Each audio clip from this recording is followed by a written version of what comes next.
Controverse. Controverse avec Mickey Monstre. Bonjour Mickey. Bonjour. Marlène Schiappa, la secrétaire d'État chargée de l'égalité entre les hommes et les femmes, a annoncé que la PMA sera ouverte à toutes les femmes à partir de 2018. La mesure était l'une des promesses de campagne du président Emmanuel Macron. Oui, promesse de campagne tenue de façon immédiate. La PMA, c'est la procréation mécaniquement assistée. On sent déjà le machinisme et le manque d'humanité dans tout le procédé. Avant, cela s'appelait l'aide à la procréation. Et l'on comprend très bien pourquoi on a changé ce terme. Aide à la procréation, une aide, rien d'autre. Cela veut dire que cette aide ne peut s'appliquer qu'à un couple formé d'un homme et d'une femme. Mariés serait encore mieux. Quelle horreur viens-je de dire là ?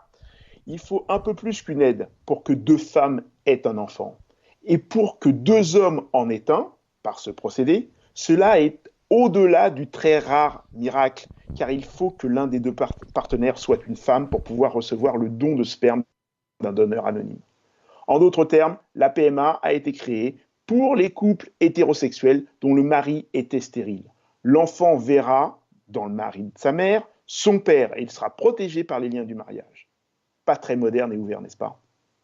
Donc, on se débarrasse de cette horrible définition qui laisse entendre que seuls les couples hétérosexuels peuvent avoir un enfant, et on accueille avec bonheur le bel acronyme de PMA, qui inclut de fait les couples lesbiens qui ont commencé il y a bien longtemps à se comporter en renégats en subissant ces pratiques payantes à l'étranger avec la complicité muette des autorités françaises qui ont laissé ces familles hors la loi se développer et créer des précédents. Alors ces précédents ont-ils créé un problème ? Oui. Le problème, c'est que la PMA exclut, mot interdit dans notre monde de consommation compulsive, nos amis homosexuels masculins. À moins d'avoir une femme sous la main, mais cela s'appelle de la GPA, gestation pour autrui. Définition toute personnelle. Une femme, jeune et pauvre, accepte de louer son ventre, comme le prolétaire vendait sa force de travail à l'usine à vil prix. On reste dans un modèle de capitalisme d'exploitation classique. Cela est pour l'instant interdit en France, mais jusqu'à quand ? Le minuscule lobby homosexuel sans visage s'est battu bec et ongle dès le début des années 90 pour la création du PACS, qui ne devait pas conduire au mariage, qui ne devait pas conduire à l'adoption, qui ne devait pas conduire à la PMA, et qui ne devait pas conduire à la GPA. Donc, nous aurons à faire la fête à cet autre acronyme beaucoup plus sinistre, malheureusement, parce qu'il sent l'exploitation et la transaction financière. Pouvez-vous nous parler de l'exploitation à présent ? Pas besoin de parler de l'exploitation des femmes. On a tous vu cette usine à bébés à ciel ouvert en Inde, l'infâme clinique Akanksha Infertility du docteur Patel à Anand, au Gujarat. Cet endroit est à la GPA ce que Pegasus Airlines est à l'aviation. Une horreur. 10 minutes pour avoir son bébé clé en main contre un modique petit chèque qui ne rachètera jamais la douleur de cette mère quand elle aura réalisé qu'elle a commis l'irréparable. Oui, et y a-t-il d'autres intérêts financiers derrière tout cela ?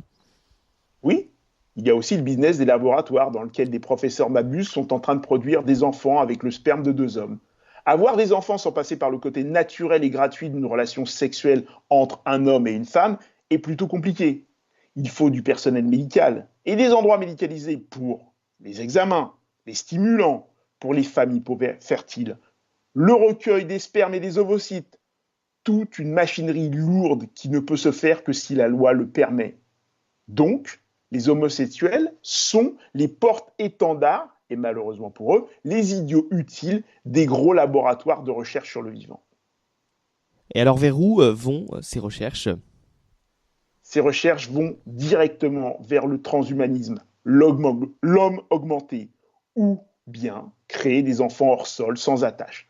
Cela ressemble à la façon dont la mafia recrutait et recrute encore ses tueurs, des orphelins, car ils n'avaient aucune attache et donc aucune limite, étaient disposés à suivre n'importe qui pour faire n'importe quoi s'ils avaient l'impression que cela ressemblait à une famille.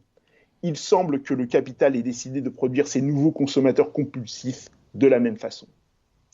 Évidemment, dire tout cela me range dans la catégorie des homophobes. Lesbophobes, c'est un nouveau mot, apparu depuis la décision surprise de Marlène Schiappa d'autoriser de façon rapide et surprenante la PMA pour faire taire les contradicteurs. On ne peut rien contre l'avancée inexorable du capital, cette fois dans le domaine de la procréation, à part attendre la crise terminale qui le mettra à bas. En attendant la Troisième Guerre mondiale, portez-vous bien et à la semaine prochaine.